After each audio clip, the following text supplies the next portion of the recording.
Hello and welcome back to Flowers to Paradise. I'm Kim Bailey and we're up to Module 3 looking at judging insights and competitor reflections. First thing you need to know is the judging criteria. Now I talked about this in Module 1 about getting copies of the judging criteria, and you'll know that from the show schedule that will tell you under what judging criteria the competition is being conducted. So they're things like the World Association of Flower Arrangers, your local country regulations and rules, local show rules particularly, that you need to look at. Now how different are they? We'll just revisit that a little bit in case you haven't had a chance to have a look at Module 1. National and state bodies, garden clubs and floral art associations all have specific judging handbooks, and they're usually available from those relevant organisations. And I do urge you to get copies of those so that you know under what conditions your designs are going to be looked at. They are different. I will say that to you, and I will emphasise that to you. They are different, so it's best to have copies of all of them that relate to the particular competitions that you're interested in, so that you can be assured that the competition that you're entering, you know exactly what the judges are using as the guide when they're doing their judging. Let's have a look at an example. Imagine that you decided to enter a petite class in a competition. Now that's a very defined design style that has very specific size limits, and that's the first thing that stewards will look for before the judges come into the room. Now, if you hadn't checked to see what judging criteria was being used at this particular competition, and you just brought in your design based on the judging criteria that you're used to yourself, you might be startled to find your design hadn't been judged. And why might that happen?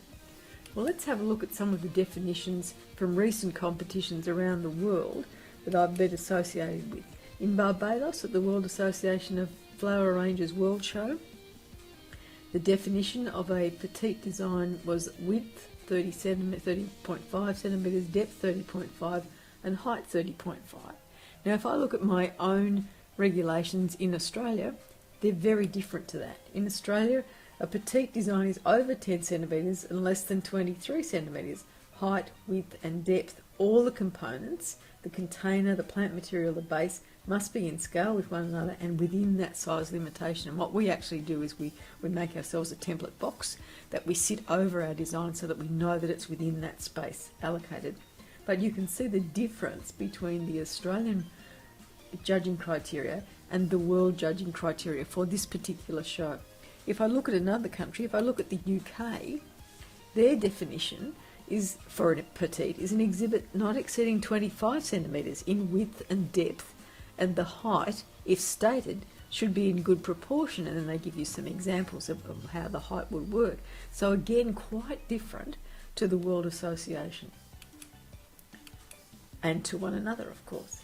And I know that it might seem to you that that's just a couple of centimetres and you could work with it, but I can assure you that the first thing that stewards do in every competition before the judges come into the room is they walk around and they measure all the exhibits, and any that are out of size, whether it's these particular defined design styles or it's just the size that's been allocated to you on the bench or a plinth or whatever the staging is, they will mark them as not according to schedule, NAS for short, and it is the fastest and easiest way to be disqualified and not be judged, and have your design not judged in a competition. So you don't want to do that. You don't want to have put all that effort in only to have overlooked something as simple as finding out what the criteria is for judging.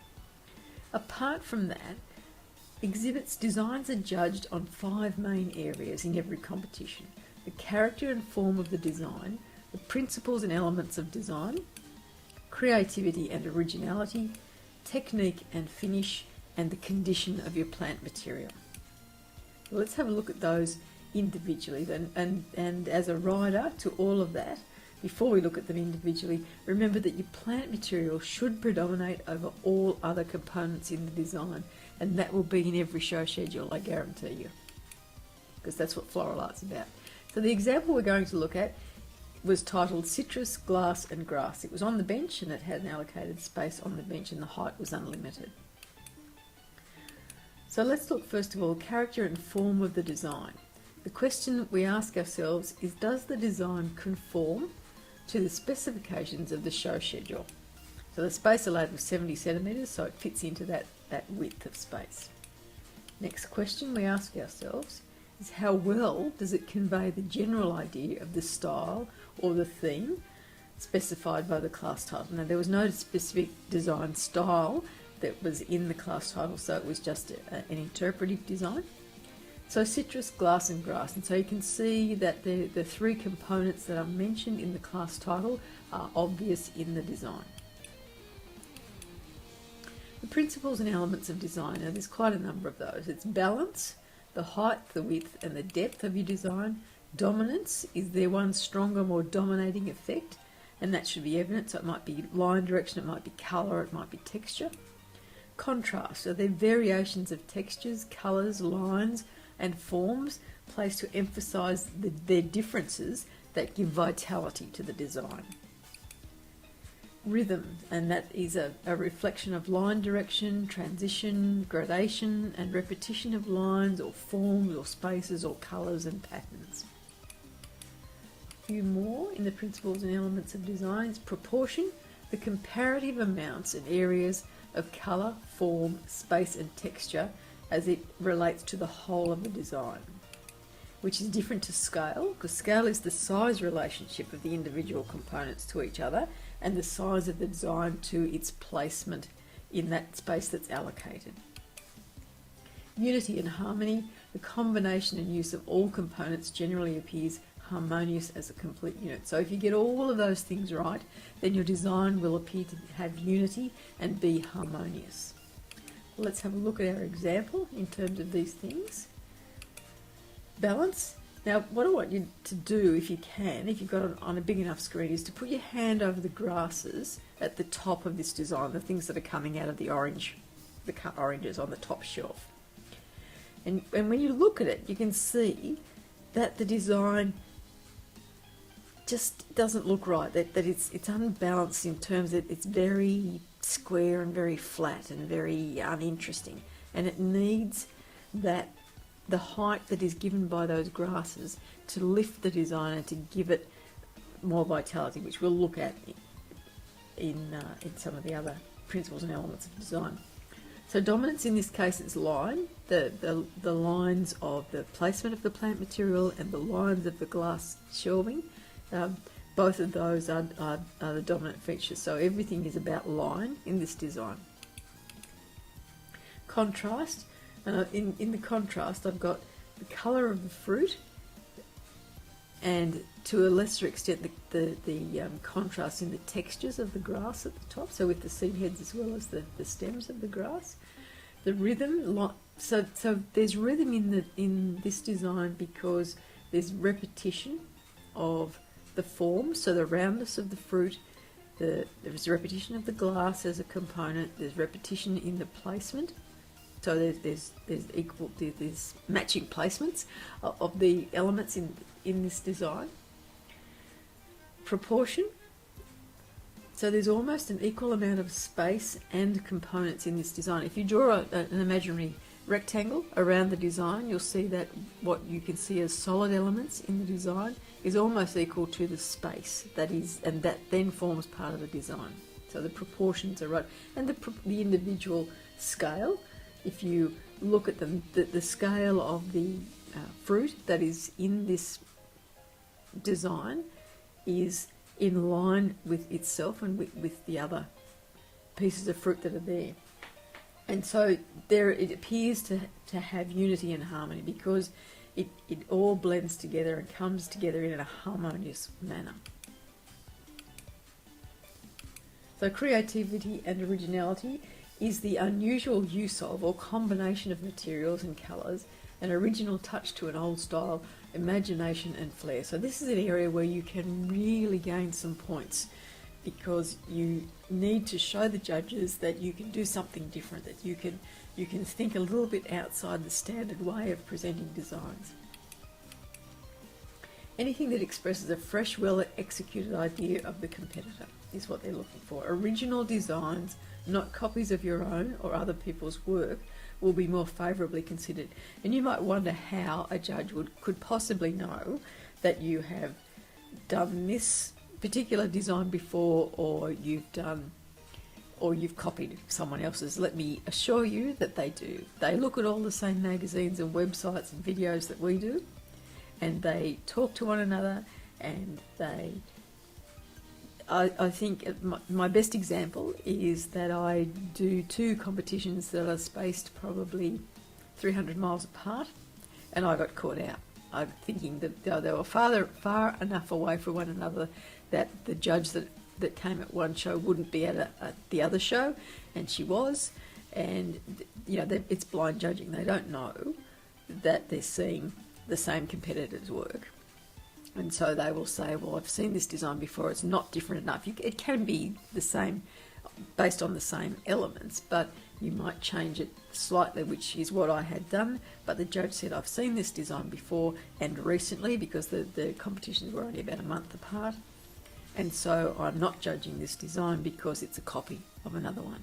And they can be that strict. So don't put yourself in that position.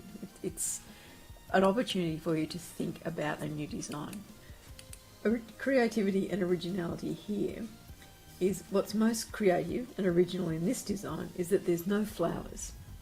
Floral art is about using plant material, not just flowers. Now the title citrus, glass and grass, this was my interpretation. I will say that one of the other interpretations that was presented on the bench, which I thought was a great one, was a picnic basket. It was done in a picnic basket. So for that competitor, the title elicited the idea of a picnic: citrus, glass and grass. So on the grass, so it was sitting on a grass base, and there was this picnic basket and there was citrus in it, but she had also put in some flowers in citrus colours. So that was her interpretation as well. So it doesn't have to be flowers in your design. It's plant material, and that's what we're seeing increasingly in contemporary work, is that there is a move towards incorporating a whole lot of plant material as well as flowers in floral art designs.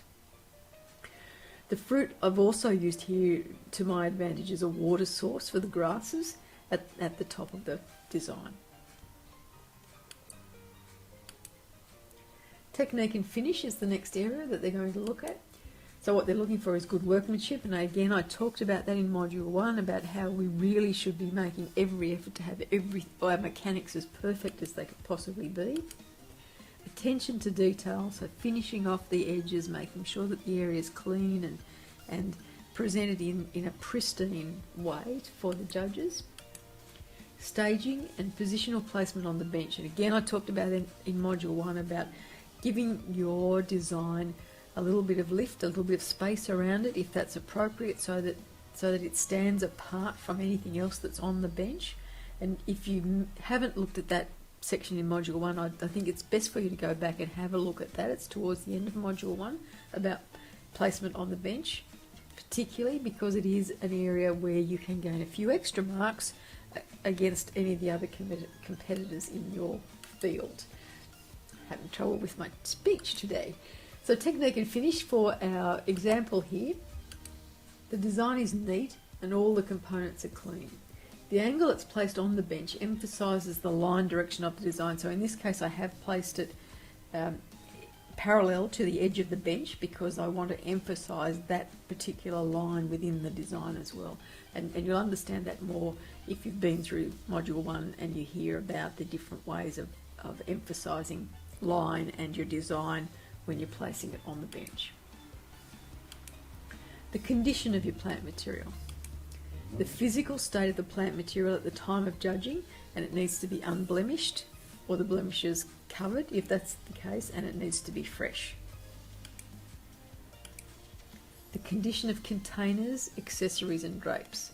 So again, the containers got to be clean and tidy. Any accessories that you're using need to be appropriately clean and placed in the right places, and the drapes obviously if you're using those. So in our example now, and again if you've been through Module 1 you'll know what the issue was with this particular design and how I overcame that issue. The plant material is unblemished and it is fresh, and it's got that nice fresh sheen to it. And I will tell you, it took me a long time to find some perfect mandarins with the skin unblemished to place in the bottom of that design.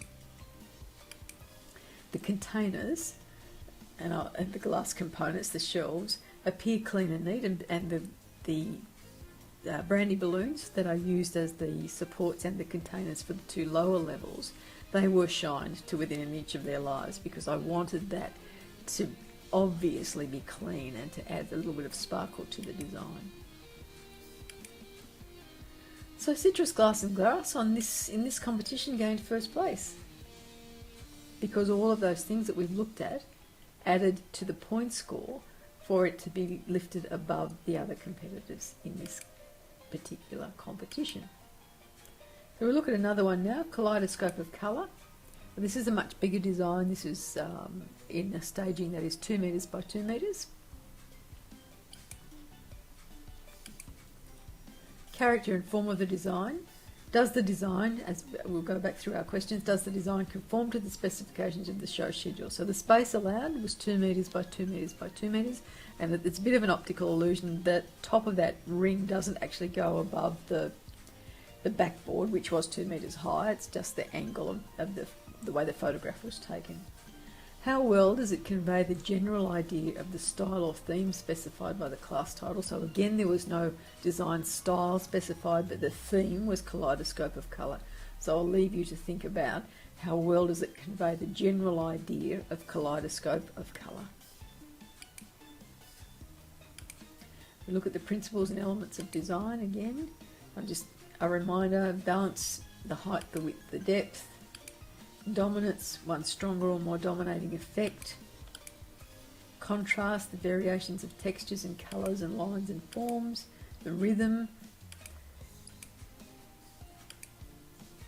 The proportion, the comparative amounts and areas of colour and form and texture.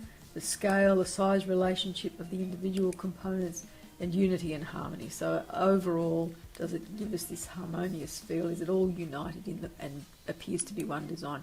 Which is much more difficult to do when you've got those, as you will see, those 3 elements in the design, those 3 sections of the design. So let's have a look at what the judges thought about this. The design appears balanced in the space allowed. Texture rather than line or colour is the most dominant feature in this design. Good contrast of textures and shapes in the plant material. Good rhythm in the repetition of the shape and plant material. Plant material is balanced in each of the circles. The scale, the smallest circle, so the one right at the back, is not in scale with the other 2. It was actually smaller in diameter. I picked up the wrong circle for this competition, and there was no opportunity for me to go back and get the larger circle that I'd made, so I had to use that one. I couldn't just have 2 in the design, and so I knew that that was the case, that particular circle was my testing circle, not the one that I had made for the design, which was in proportion to the other 2.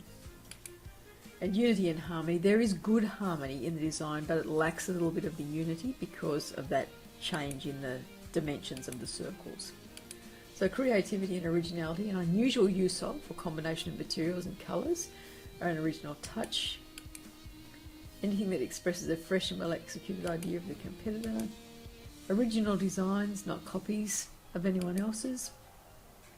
Let's see what the judges said. Design shows both creativity and originality. It gives the viewer the sense of looking through a kaleidoscope with some creative placement of plant material that enhances the effect of the kaleidoscope. So, and that's in fact what I was looking at when I was thinking about the design, is that I wanted it to look like those old handheld ones where you twisted the kaleidoscope around and you got those prisms of shapes changing within the kaleidoscope itself. Technique and finish, good workmanship, attention to detail, staging and positioning. So, our comments: a variety of contemporary techniques have been used to good effect. So in fact there was rolling of leaves, slicing of the banksia, a lot of the other plant material was wired in, there was wire through the design, and it was threaded through a mesh at the back, so it was very contemporary in its design. The overall finish is neat and clean. Painting the support stand for the same colour as the staging allows it to disappear, giving the focus to the design. So you can see that in the bigger images that you've got, that what your eye is actually drawn to is the plant material, the plant section of the design, and you almost don't see the supports that are holding it into place, which is again the effect that I was looking for. So condition, the physical state of the plant material at the time of judging, and the condition of good condition in this design.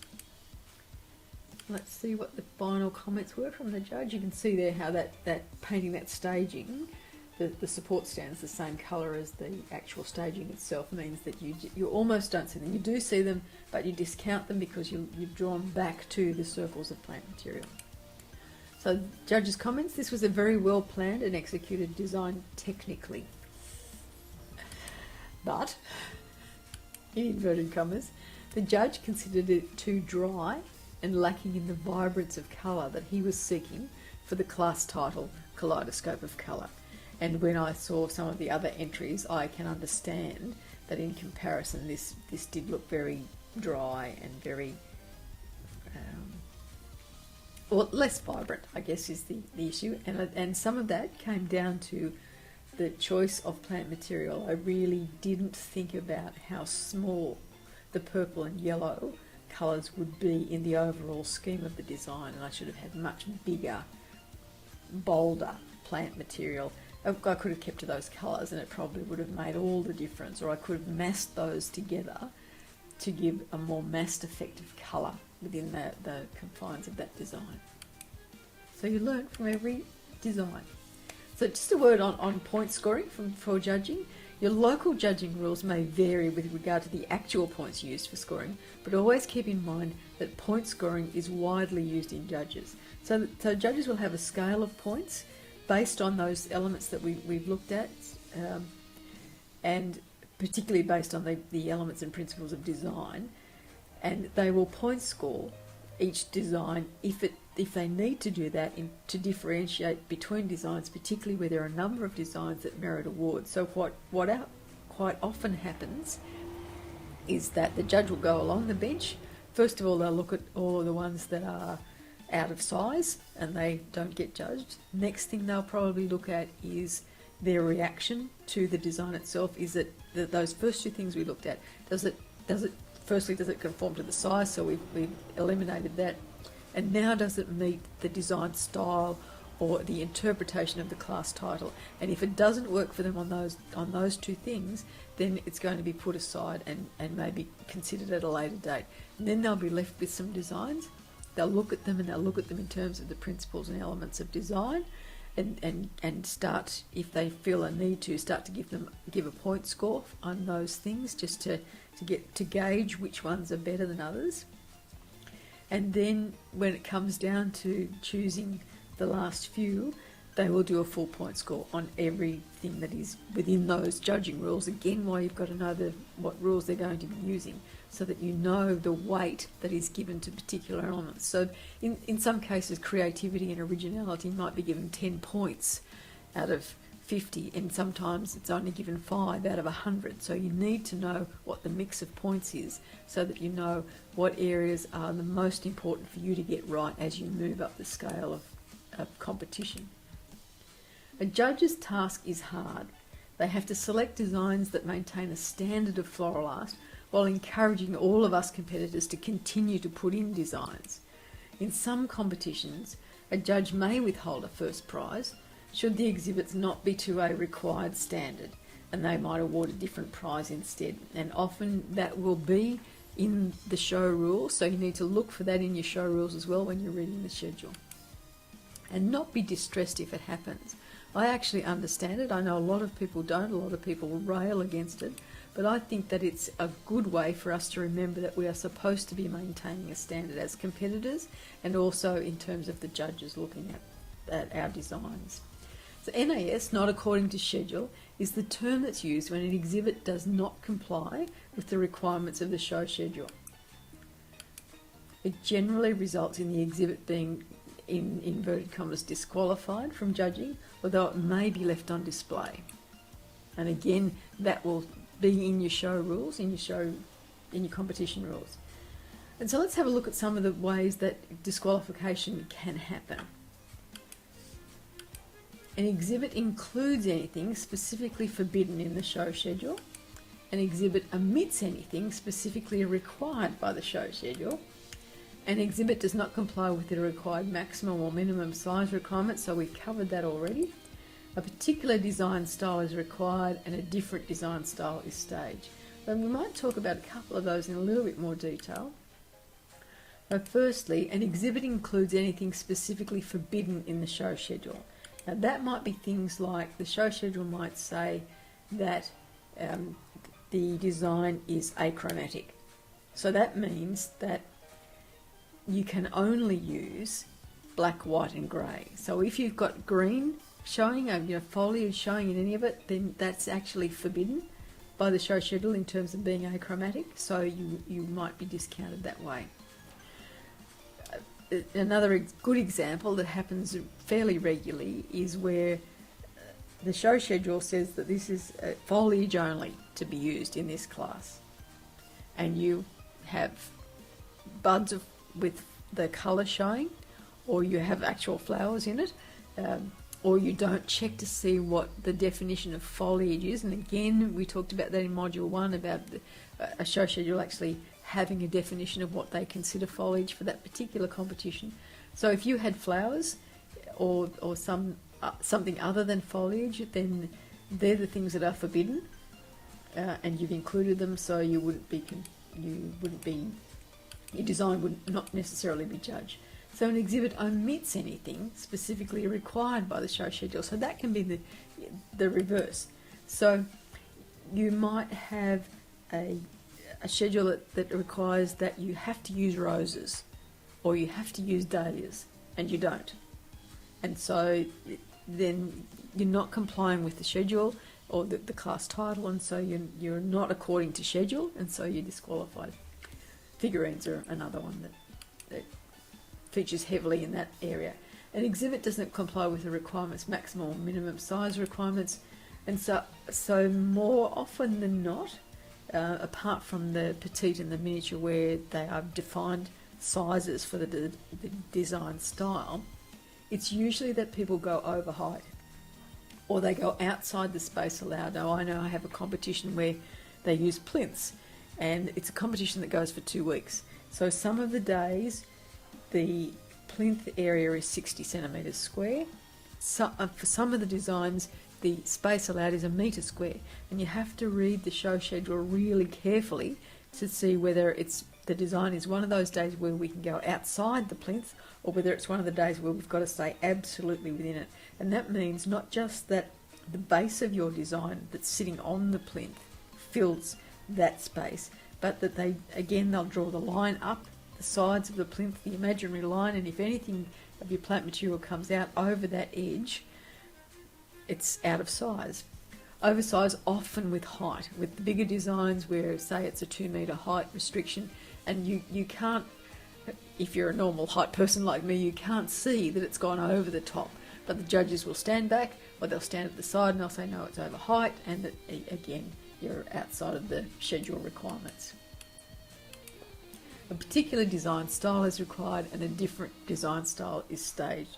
And so this is one where increasingly we see an issue about the difference between modern and contemporary designs, and I urge you to have a look at your competition judging criteria to see what the definition is between those two, because it is an area of a bit of confusion at the moment, and it's also one where you can get caught out if you don't know the judging criteria for that particular competition.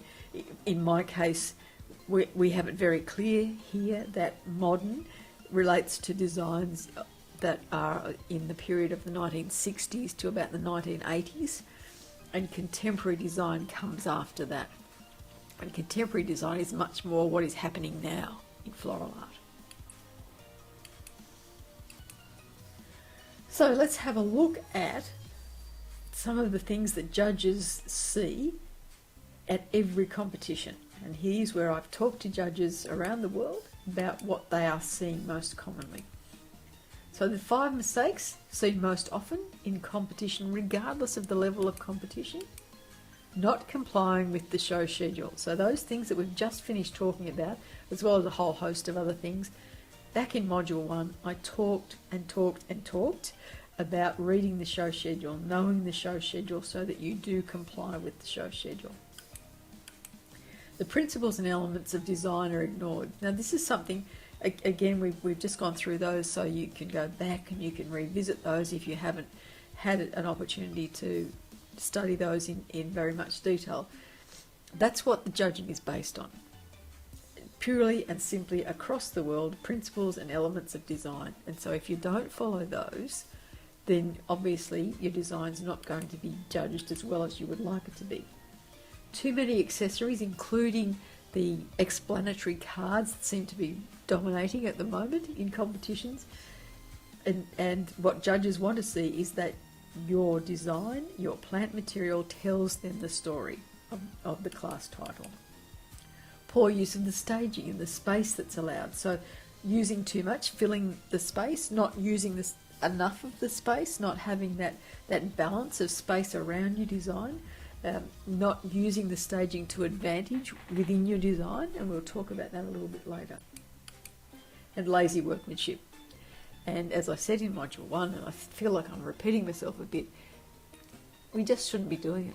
It's if judges are saying that they're seeing it in every competition, that's not a good thing in terms of floral art. It means that we are not really focused on getting these designs as perfect as we can for display, for whatever reason. I know there's a host of reasons why it mightn't happen. So not complying with the show schedule. Plant material specifically excluded, and I gave you the example of the achromatic in the previous section. The plant material specifically included again, so these are the areas where you can be disqualified, and they're seeing it as an issue in terms of their judging. The design style stipulated but not used, out of size, either the design or the staging. So I think we've probably covered that fairly well in the previous little bit of information, but I will show you some examples. So this one is about the principles and elements of design. And here the plant material is the flowers are way too big for the rest of the design. So that the scale, it's the relative size of one element, the flowers, to the other elements of the design, the seaweed and the shells and the foliage behind it. So it's out of scale in their relative sizes of one to another. In this one, again, we're principles and elements of design, and this one is the proportion. So the relative amounts of one area to another, light and dark, the material to the container. So there's too much container and not enough plant material, and the space to solid. So there's a lot of space that has been tried to be incorporated into this design. And I will say, with all of these ones where I'm critical, they are all my designs as well. So I'm only sharing with you the things that I've learnt in these competitions. So another one with the principles and elements of design. And this one is about harmony. So the interrelationship of the component parts of the design. And you can see when you look at it, and I see when I look at it now, after all these years, that the roses, the pink part, is nice and harmonious. And then there's these things at the side. There's these yellow things at the side. What was I thinking? Where was my brain in this activity? Really, it's not harmonious. It's not interrelated. That colour doesn't come through anywhere else. And when I look at it now, and I'm pointing at the screen as I'm talking to you, the pink should go all the way to the top of the foliage. It sort of stops two-thirds of the way up, and then there's this other bit of foliage at the top, and that it's grating to your eyes when you look at it with the benefit of hindsight, shall we say. Another one where the reliance on accessories. So here, in the interpretation of this country theme, I have relied very heavily on the windmill at the back, which is an accessory because it's metal, and it's almost equal to the amount of plant material that's in the design, and so the plant material doesn't dominate. And because the plant material is all basically on the ground, you almost look past that because your eye's drawn to the windmill instead. Here's another one with poor use of space. So all of this design is at the base. There's one big blob at the top, but it's very bottom heavy, this design. So your eyes are drawn to the mass of material at the base, and I haven't used the space well enough because it makes the container very dominant. So what you see is that red metal, and I haven't covered up or brought the top of the design into the rest of the design. The placements in the middle section are too small for the rest of the design. So overall it's a pretty poor effort in using the space. So overcrowding, using too much plant material. You know, there's just simply too much plant material in this design. Again, I sort of look at it and I think, what was I thinking when I did that? And I know the topic was springtime and I wanted to show the profusion of plant material that is with us in springtime, but really there's just too much in it. So if you look at it and you think about those bigger areas of foliage, the heavy green leaf, if you took them away and took perhaps a couple of the alstroemerias, the pink at the base, then there would be more space in the design and you would still get the feeling of spring, but there would be this element of all of the plant material being able to breathe and being able to be vibrant and alive. There's also a problem with this one, which I haven't included here, but the white container is dominant, and what we say here is that if you're going to use a white container, then you use a whole lot of white flowers to take your eye away from the white of the container and up into the plant material. So I haven't really used enough white flowers in that one as well. This one again is a lack of harmony, and here it's about the line of the design. So the choice of plant material is all about lines. It's all straight lines in both the foliage and the kangaroo paw that's been used there, and they're straight lines, but the container is all about circles and round bits, and so there's a lack of harmony between the plant material, the line of that, and the circles of the container, and so you don't really know where to look in this design. It's almost, the container is not quite dominant, but the bottom part of it, so even if you took away the bottom, the second container at the bottom and the silly little glass things I've got there, if you put your hand over that, then it's better than with that jarring element at the bottom, which draws your eye back down and takes you away from the plant material. Can't remember what that was called. This one is about damaged plant material. Now I tried to hide it in this design and didn't get away with it, and so the plant material wasn't perfect and I got marked down very heavily because it was so obvious that it wasn't in good condition, the plant material. Shouldn't have put it on the bench. This one is the poor interpretation of the class title. Now the class title was Red Centre, and to me in this country we have Ayers Rock, or Uluru, which is always referred to as the Red Centre. It's in Central Australia, and it's a big rock, and so that was how I was going to depict it. And unfortunately for me, although it's a good interpretation, this design relies too much on the rock and not on the plant material, so not on the bark and the roses that are in it. I think this is one where we had to use roses, so that's why I've got the choice of roses. And they're not really red, they're orange and yellow. So, you know, it's a poor interpretation of the class title, in that there really isn't red in the design, and red is mentioned in the class title. And although they're in the centre, they're not, the depiction, it just doesn't rely on the plant material, it relies on the accessories, which are the rocks.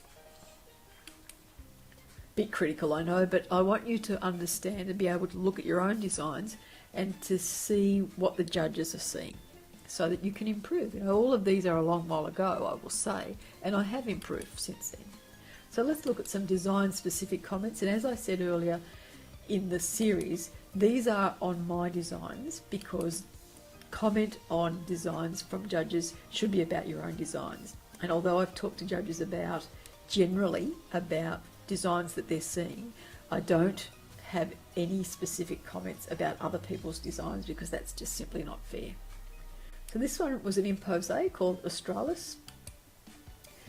It was to be done on a metal frame, height 1.8 metres, 80 centimetre diameter. So that's the round bit in the centre, not the yellow bit, but the outside ring in this design is the actual frame that was to be used. And what the judges have said with this one, remember it's an impose, so I didn't know what I was getting beforehand. I didn't actually know the title until about 15 minutes before the competition. The staging is well used, so that's the ring.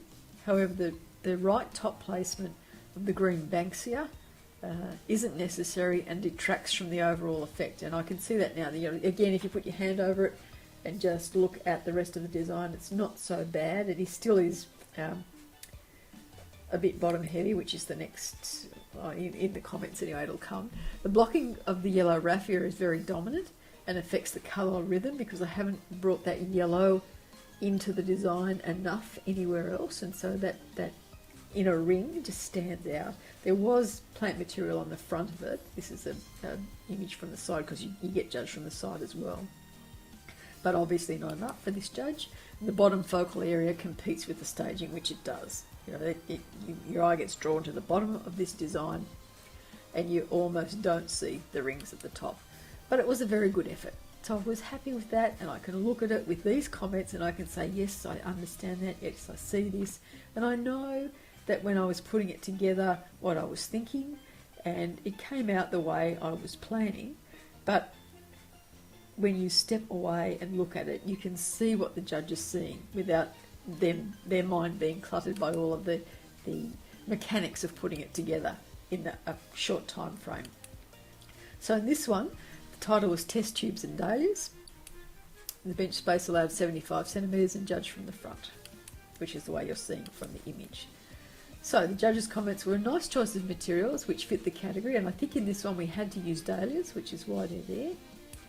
The design could have been strengthened with the use of a larger branch, which also should have gone higher to give visual weight to your container. So talking about the back design, because that container is quite dominant, that a bigger branch or a more leafy branch, or a more solid branch rather than the spindly branch that's there, and going higher would have taken your eye away from the container and up to the plant material. So I can understand that.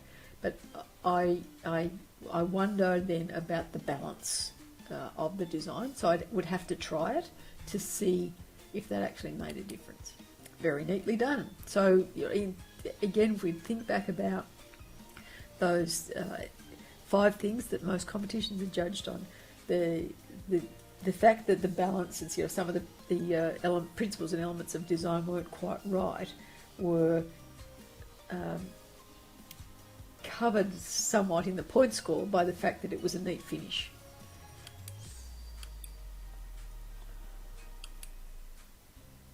This one is Every Which Way. So this is on a plinth, and now this is one of those ones where the base plinth is 40 centimetres square, but you're allowed a metre, so you can go well and truly outside the confines of the plinth itself in every direction because it's judged all around. When using your staging, make sure it is subordinate to your design.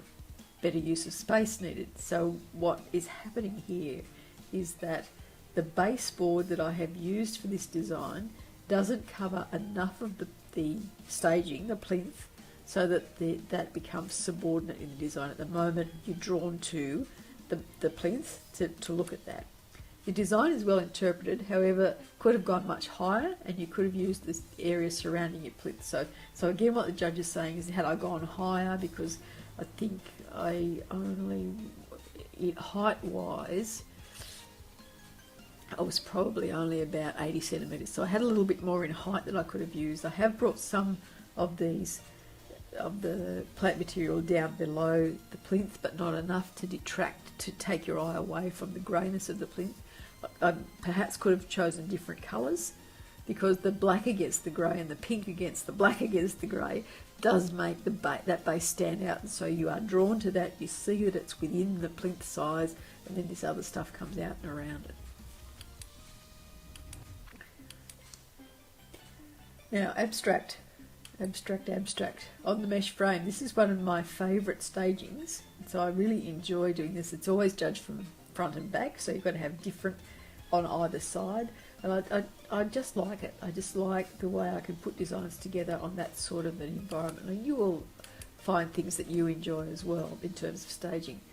So what the judge here has said, and bear with these comments because this is from a German judge, and I really appreciate that he wrote all of the comments in English when I know it was a struggle for him. So I've just put it exactly as he's written it on the feedback cards. Definitely abstracted material, but the design itself is asymmetrical, although using the space symmetrically. So what he's saying is that the placement of some of the material that in the space that was allowed makes it an asymmetrical design, but where I have placed them gives the impression that it's symmetrical in that I've got the lines equally spaced around, and it gives visual confusion. Form and colour focals are also distributed too evenly. So the orange bits and the different forms in the abstract design are all placed equidistant from one another, so it almost is not an abstract design. It's abstracted material, but it's almost not an abstract design because of that symmetrical placement and even placement of those particular parts of the design. So this one, as you can see, got first. Bush inspiration, staged on the cube, 60 centimetres, judged all around. Now here's one where the cube is 60 centimetres and we couldn't go outside that space. So I had to ensure that everything vertically was within that 60 centimetre area.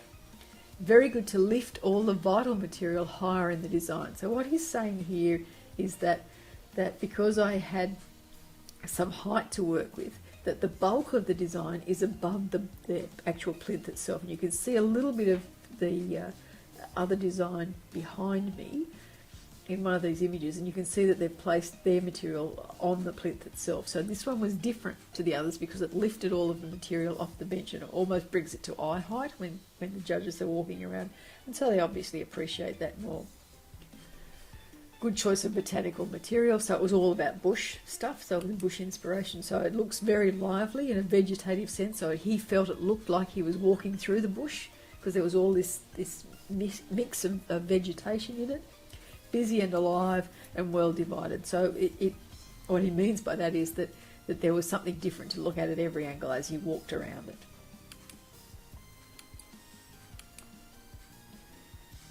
Now we have a period design, and this had to be named. And the bench space is 75 centimetres, so obviously it's an Egyptian. The judge's comments are Egyptian. The suitability to the period is fairly clear, so obviously the container and the plant material he felt were right for the period, and the card that I've put there, I think I talked about in module 1 as well, is that I've made sure that it blends in with the design itself in terms of how it's presented, the typeface, the font that's used, and the staging of it being on the little sandstone blocks as well. I could have used a better colour in the card now that I look at it, but still. The symmetry of the ornamental order is needed for this period. So what he's looking for is symmetry and ornamental order of the plant material. The designer did not need many elements to express all that. So I haven't needed to use a lot of plant material to get the message across about an Egyptian design in terms of those defined design styles, the definition of which we covered in the earlier module as well. This one, Desert Winds, stayed on a cube, 60 centimetres. Again, the space allows a metre square, so I can go outside of that. Judged all around, Australian native flora only to be used. And the judge's comment here is good use of plant material. The foliage, so the green and grey bits, has the flow of the wind, so it felt like there was desert wind happening on that. But the grasses, so the elements at one side of it, the furry bits, are too static, so they look like they're just growing up. My interpretation was that they had been blown up against this fence post, and that's why they were upright where everything else was being blown around it. But the judge didn't see that. I didn't make that clear enough, and the judge didn't see it, and so this one I think got highly commended. So let's look at some competitor reflections then on their experiences at different competitions. Lovely image of lots of rainbow lorikeets having a chat, and if you have ever experienced the influx of rainbow lorikeets at the end of the day, you know that they can talk non-stop for a long period of time. This is Jackie Ferdinand. Jackie this year from Barbados. She won the best use of foliage at the 12th World Flower Show in Barbados, and that's her with her trophy. And we might hear a little bit about her planning and design development that led up to this beautiful design and then helped her to win this particularly special prize at the World Flower Show. And while she's talking, we'll have some images of the design itself. I'm talking to Jackie Ferdinand, who is the very excited winner of the Australian Floral Art Association Award for Best Use of Foliage here at the World Flower Show in Barbados 2017. Jackie's got this most amazing design that is all foliage. It is all local foliage. So tell us a bit about how you put it together.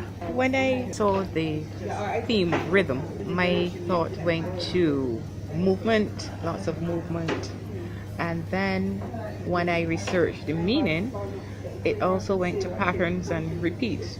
So I went and I started researching foliage that had lots of patterns, and then I wanted to include lots of texture. So I went with foliage that had texture, patterns, variegation. It's all got a lot of movement in it too, hasn't it? Yes. So we have some fan palms that fold against each other. We have some aloe plants with little spots in them for the repeat. We have tillandsias that just curl on themselves. Yep.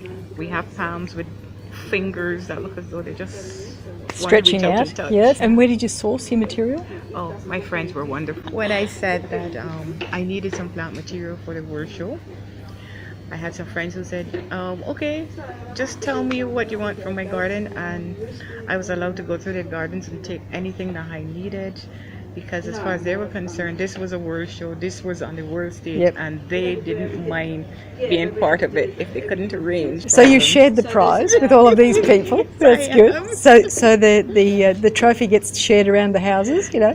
No. I will take pictures and I will show them the trophy because I think this is wonderful. I just want to ask you about the structure itself, because it's quite tall. It's taller than both of us. Yes. So close to probably close on 2 meters, I guess, the height. Just about.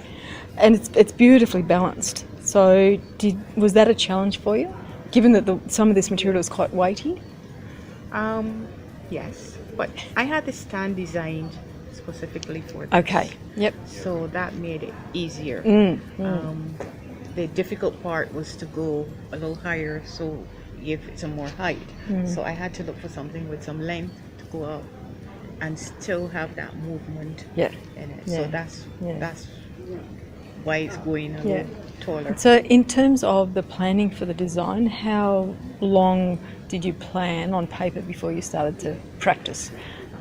This design, actually from the time the schedule came out, I went through the schedule and I decided what I was going to do. Yeah. So 12 months almost, really? Just about. Because I was traveling. Yep. I made a quick decision. Yep. Because I didn't want the class to be full and I didn't get it. So I just went through, I made a decision, this is what I'm going to do, and I registered, and then I went off.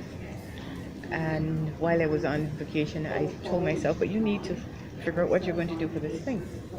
And I started and I drew it out, and I said, okay, this is what I wanted. I wanted the stand to be an all-round stand, so it had to have that kind of movement in itself, designed for what I was thinking.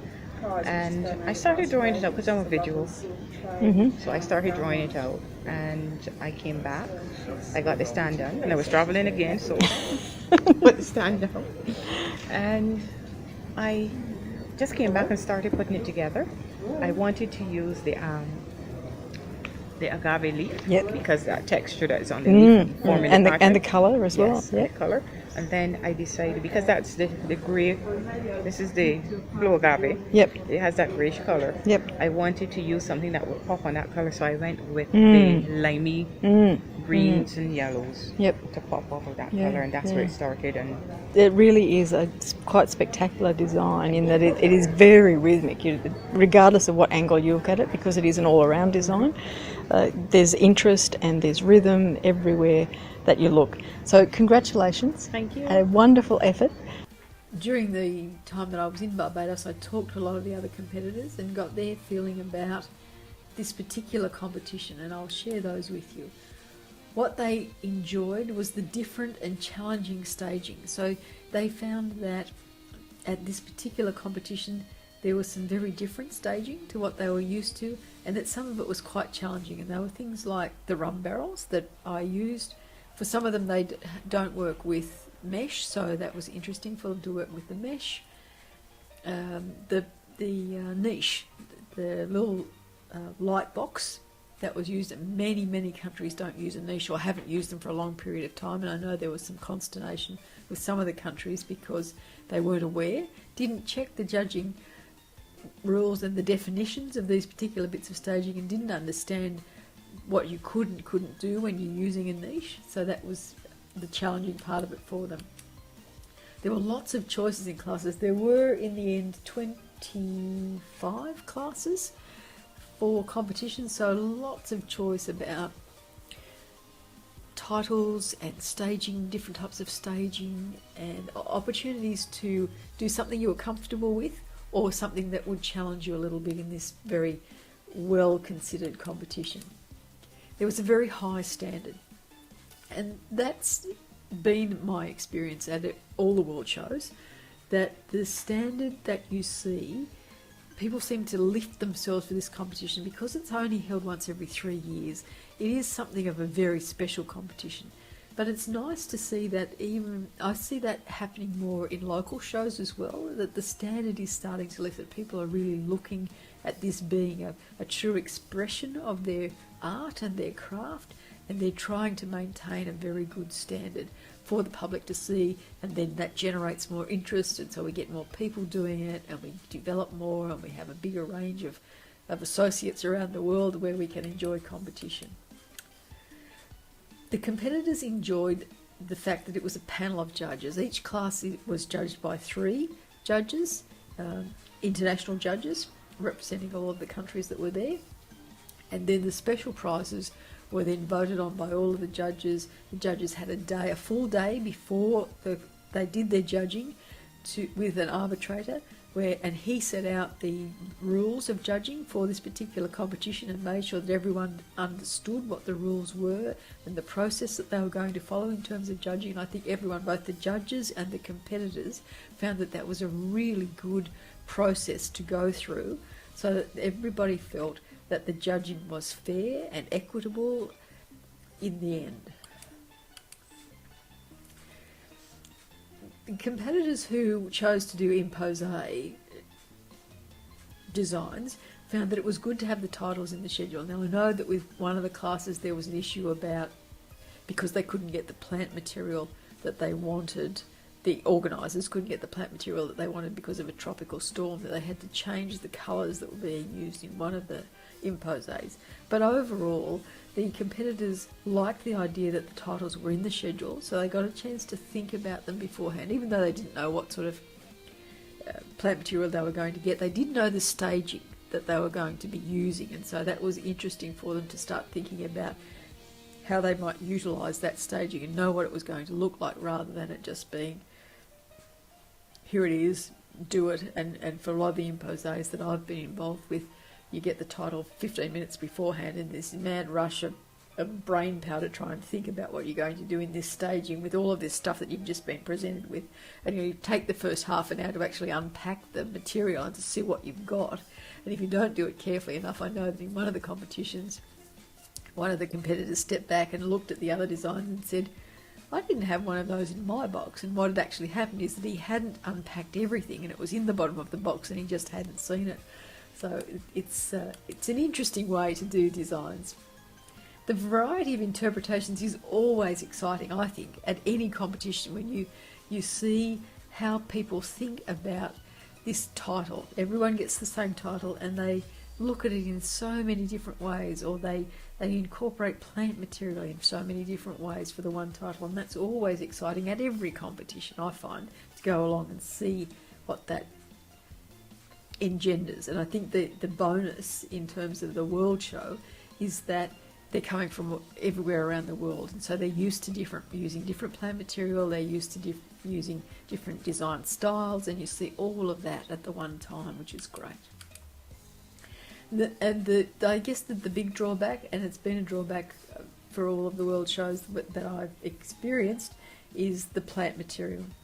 Now, I mentioned much earlier that I much prefer to not pre-order my plant material. I'll do a design where it incorporates plant material either that I take with me from here and go through the drama that is quarantine in this country and other countries, quite rightly so, but I'll take it with me and do that rather than risk ordering plant material that is not going to be appropriate. I know that at one of the world shows where we expected that plant material would be really good quality because it was so close to the Aalsmeer, the biggest flower market in the world, that we expected the plant material would be good, would be perfect to use, and I know that many competitors, when they got their plant material that would have been acceptable for a florist, for the people that they were normally supplying, it was not perfect. And you know that part of that judging criteria is the condition of your plant material.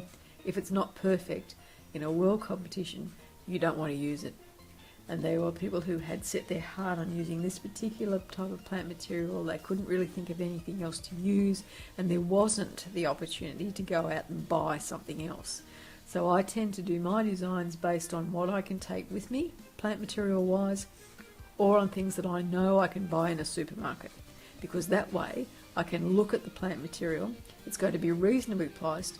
I don't have to worry about getting to a wholesaler or a supplier in countries that I don't know, and I can know that that part of my design is covered. That's one less thing I have to worry about. So that brings us to the end of our journey on Flowers to Paradise. In Module 1, I covered the 8 ways to make your floral art competition design a prize winner. I know it's a very long module, it's over 2 hours long, but it does contain a whole lot of information that will form the basis of you being able to develop your designs from now onwards, regardless of the level that you're at. Module 2 was the images of all the competition designs at the 12th World Flower Show in Barbados, and I hope you enjoyed all those. There was some beautiful work there, really and truly. Module 3, this one that we've just finished, is about judges' insights and competitor reflections on competitions around the world. Thank you for joining me for this journey, Flowers to Paradise, and I hope that we'll come across one another in another competition somewhere in the world.